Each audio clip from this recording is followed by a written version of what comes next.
दोस्तों, आज के इस शानदार स्टोरी में सुनेंगे माता सीता आखिर किसकी पुत्री थी, राजा जनक की या रावण की। हाँ मित्रों, इसी कहानी का सच्चा विश्लेषण करने जा रहे हैं।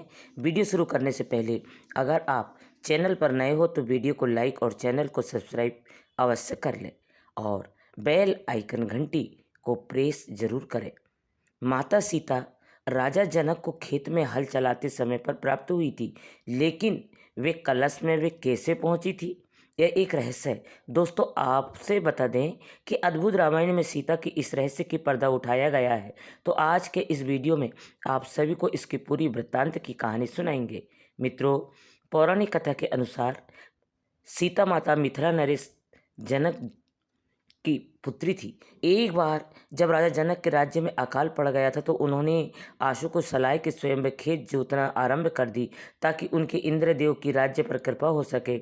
इस दौरान उनका हल एक धातु से जाकर टकरा गया। उस स्थान पर राजा जनक को एक सोने का कलश प्राप्त हुआ जिसमें एक सुंदर कन्या प्राप्त हुई। राजा जनक की कोई संतान नहीं थी, इसलिए उन्होंने कन्या को पुत्री के रूप में मान लिया और उसका नाम सीता रख दिया। इस प्रकरण से यह स्पष्ट होता है कि सीता का असली पिता राजा जनक तो नहीं थे। तो दोस्तों, सवाल यह उठता है कि सीता उस कलश में कैसे आई और कौन थे उनके असली माता पिता। इसका जवाब अलग अलग भाषा में लिखी गई है और कथाओं में भी इसका वर्णन किया गया है।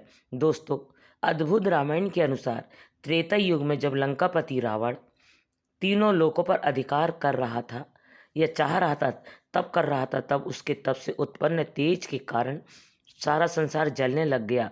इससे चिंतित होकर तमाम देवगण ब्रह्मा जी के पास पहुँचे और उन्होंने संसार को बचाने के लिए प्रार्थना की। तब ब्रह्मा जी रावण के पास पहुँचे और उससे वर मांगने को कहा। रावण ने कहा, मुझे अमर होने का वरदान दीजिए। जब ब्रह्मा जी ने अमृत का वरदान देने से मना कर दिया, इसके बाद रावण बोला कि मुझे ऐसा वर दीजिए जिससे कि मुझे सुर असुर पिशाच नाग किन्नर या अप्सरा कोई भी मार ना मार सके। रावण ने कहा, जब मैं अज्ञानता में अपनी ही कन्या पर आसक्त हूँ तब मेरी मृत्यु हो। रावण को यह वरदान देकर ब्रह्मा जी ब्रह्मलोक को चले गए। रावण ने अपने वरदान में मनुष्यों द्वारा न मारे जाने का वर नहीं मांगा, क्योंकि वह मनुष्य को तुकण्य समझता था। ब्रह्मा जी के वरदान पाकर रावण खुद को सर्वशक्तिमान मानने लगा। तो मित्रों, एक दिन वह दंडकांड गया। वहाँ आरसी मुनि रहते थे। रावण ने उन आरसी को मरना ठीक नहीं समझा और अर्षिगण में आपको जितने भी ख्वाहिश रखता हूँ। उसके बाद रावण को सैनिक ने आश्रम में एक कमंडल लिया और अर्षियाँ के शरीर के बाण चुभ होकर रक्त निकला शुरू कर दिया। उस रक्त को उस कमंडल में रखकर रावण को सौंप दिया। वह कमंडल गौतम दास आर्थिक के 100 पुत्र के पिता थे। उन्होंने लालसा थी कि उनकी माता लक्ष्मी की प्रार्थना की थी कि वे उनके घर में पुत्री के रूप में जन्म ले। पुत्री की प्राप्ति की कामना के साथ गृह संधि आरसी से दूध के अभिमंत्रित कर कमंडल में रख दिया और इस कलश में रावण ने आरसी का रक्त भर लिया। इस कमंडल को लेकर रावण लंका की ओर चला गया। इस कलश को रावण महल में लाकर छुपा दिया। उस कलश में लेकर मंदोदरी बहुत उत्सुक हुई थी कि आखिर उसमें है क्या। एक दिन जब रावण महल में नहीं था तब चुपके से मंदोदरी ने उस कलश को खोलकर देखा। मंदोदरी कलश को उठाकर सारा रक्त पी गई, जिससे वह गर्भवती हो गई। यह भेद किसी को पता न चला, इसलिए वह लंका से बहुत दूर अपनी पुत्री को कलश में छुपाकर मिथिला भूमि में छोड़ आई। इस तरह सीता को रावण की पुत्री बताया जाता है। देवी सीता के जन्म की तीसरी कथा वेदवती नाम की एक ब्राह्मण कन्या से संबंधित है, जिसका उल्लेख ब्रह्मवैवर्त पुराण में मिलता है। इसका कथा में बताया गया है कि एक समय वेदवती भगवान विष्णु को पति के रूप में पाने के लिए तपस्या कर रही थी।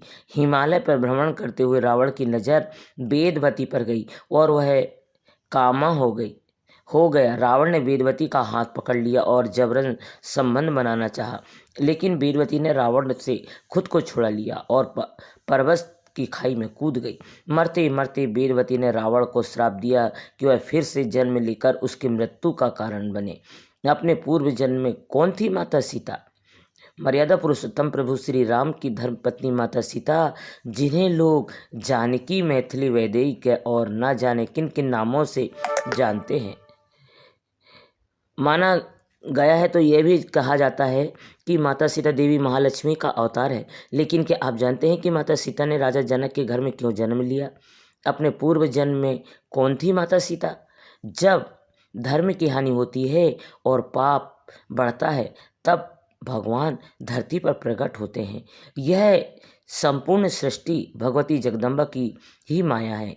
आज के कई वर्ष पूर्व त्रेता युग में एक समय भगवान श्री हरि विष्णु क्षीर सागर में योग निद्रा में लीन थे और देवी लक्ष्मी प्रभु के चरण दबा रही थी।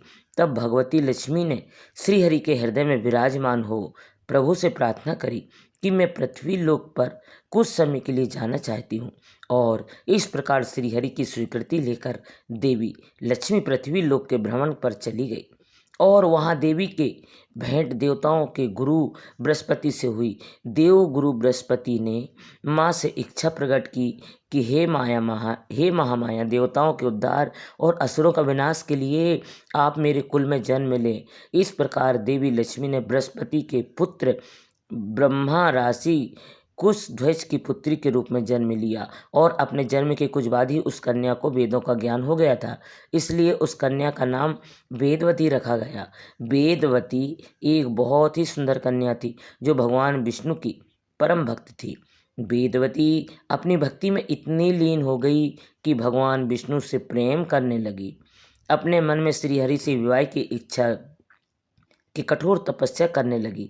पालनकर्ता श्री हरि ने वेदवती को दर्शन देकर कहा कि इस विष्णु स्वरूप में मैं आपकी यह मनोकामना पूर्ण नहीं कर सकता, किंतु अगले अवतार में मैं आपकी मनोकामना पूर्ण होने का वचन देता हूँ।